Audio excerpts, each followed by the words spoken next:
Induction's going to be a little different, just because of time and scheduling and things that are going on.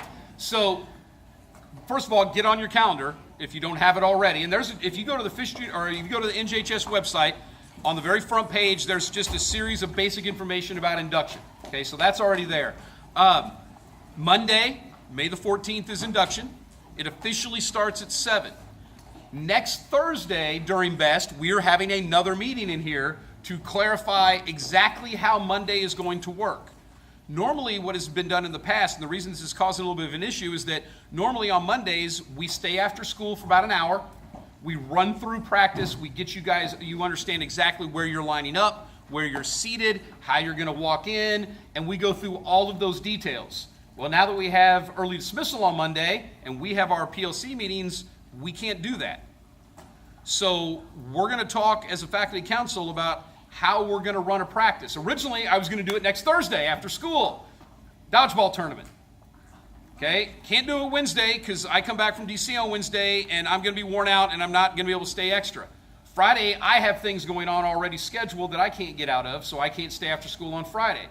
So probably what will happen, but will be confirmed that Thursday, is that we're going to ask your parents to drop you off early, probably around 5:45-ish, 5:30-ish, so that we can practice everything, then they come back for the 7 o'clock performance. We'll play that by ear and I will see. I know, hey guys, every year I'm in track, I have this going on, I know. Some people may not be able to make it and you will just filter in and you're going to have to pay close attention when you get here and talk to people who were here. Every year, even when we have practice right after school, there are a few people who cannot make it, okay? The one thing that I absolutely have to know by next Thursday is whether or not you're just not coming at all, okay? Because you may have something going on and you will not be here. And we just want to get you off the roster. You'll still be officially, you'll be inducted, you'll get a certificate, but we won't read your name and all that kind of stuff. Basically how induction works is, when you guys come in, when you guys get here, we have you line up. We're going to be at the gymnasium this year because you guys are gigantic. And even if we limit you to bringing 2 guests, we still are over capacity for this LGI. So we've got to go to the gymnasium. So we're going to be set up in there for induction this year. So that way, good news for your family, really no limit. Because we're going to put the stage and things down at the end of underneath the main basketball courts. And so your parents can sit on both sides. We're going to have you sit in chairs in front. They're going to sit in the bleachers on the sides. We can get 1,000 people in that gym, so I'm not worried about that. So you really no limit on how many people your parents can bring. So that's a little bit of a bonus. But what will happen is, we typically kind of come into music. It's very formal. And then there's a whole series of different people that will speak. I'll be talking with the officers, both 7th and 8th grade officers, a little bit later today, just to kind of do a rundown, because they have a few more speaking parts. But then basically, Mrs. Thorpe gets up, she's there, she speaks. We have you guys take a pledge, and then we will run through, and everybody's name will be read. You will walk up across, get a certificate. There's a book that you'll be signing.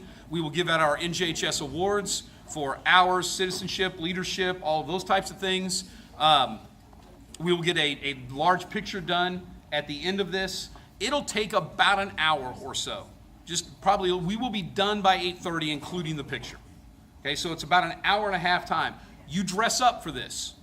Okay, it's not, like absolute full-blown suit if you want, but guys, no tennis shoes, no jeans, want dress pants, ideally a tie with a dress shirt, or maybe a sport coat with the tie, or just a sport coat and a dress shirt. Ladies, dress up a little bit. I don't care if you wear a skirt or a dress or slacks of some kind, but you dress up also. Watch your heels. Luckily, you don't have to go up on a stage, so you don't have to worry about that a whole lot, but you are still walking in front of a large group of people. And so you just make sure you can walk in the shoes that you choose to wear. But you do dress up for this, okay? Your parents don't need to dress up, but you do dress up. And so again, it's Monday, May 14th. Now, I'm still getting some people go, well, am I being inducted? If you did not get a letter on your locker today, or not today, but this week, then you've earned your hours and you're good to go. I know there are even some people who still haven't turned in their 9-week hours, but you already had over 50 and you were not on probation, so technically you could not turn in hours and still get inducted. Anybody who was less than 50, I have somebody, and you're probably sitting there, I have somebody at 45 hours and they haven't turned in their hours for this 9 weeks or this semester. I'm assuming they did their hours, But if I don't get them by next Thursday's meeting, you will not be inducted. And I know there are some people who just didn't get their hours. So if you know of people who are like, oh, I didn't get enough hours, or I didn't turn mine in, so I'm not, anybody can still turn them in. Okay, there's no deadline yet. I'd put the letters out there just so you would know, hey, as of right now, you haven't turned in enough hours, but you also haven't turned in your second semester hours yet. So turn those in.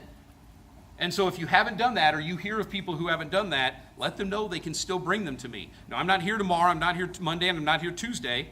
So if you feel like you just need to turn them in to Mr. Broviak or Mr. Jansen, they'll get them to me, or wait and give them to me next Wednesday or Thursday. Okay, but when Thursday hits and we have this meeting again, then we're cutting it at that point, because I'm assuming that those people are not doing hours.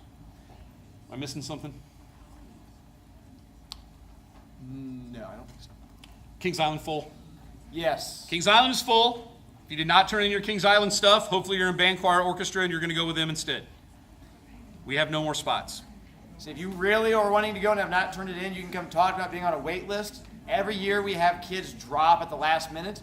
If you do drop, I can't guarantee you your money back, because bus-wise, you don't get money back for the bus trip. For the ticket, I might be able to do that if I can get someone else to step in for your spot. But if you're wanting to go, talk to me. I'll put you on the wait list, and if someone drops, and I will say for the last 4 or 5 years, we've had someone drop. Given sometimes it's not until the day before, so if you don't mind last minute information, but I can put you onto a wait list, but we are now officially full.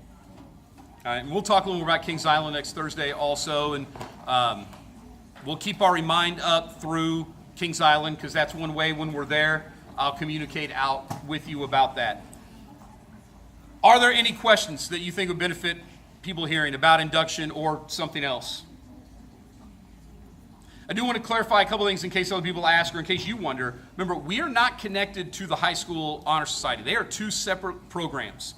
Being an NJHS here does not do anything for you at high school. Being removed from NJHS here does not do anything for you at high school. It is a completely new program. And so, and people always ask, well, did they have it as freshmen? They do not. At the high school level, you are eligible for National Honor Society at the end of your sophomore year.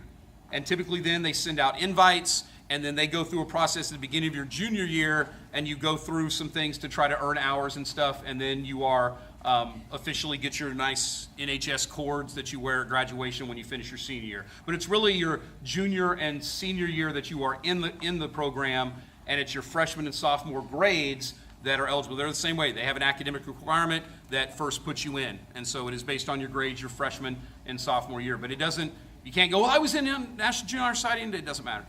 Okay, so that's good if you know people are like, well, I didn't finish it. It's not going to hurt them at high school. They can still do it.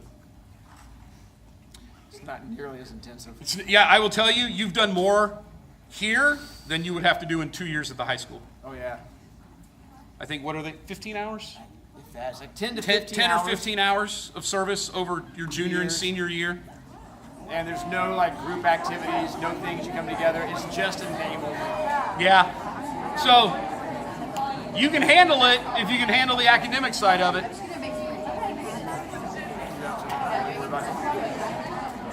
All right. Good. Pause that. I'll upload it then. All right. Office.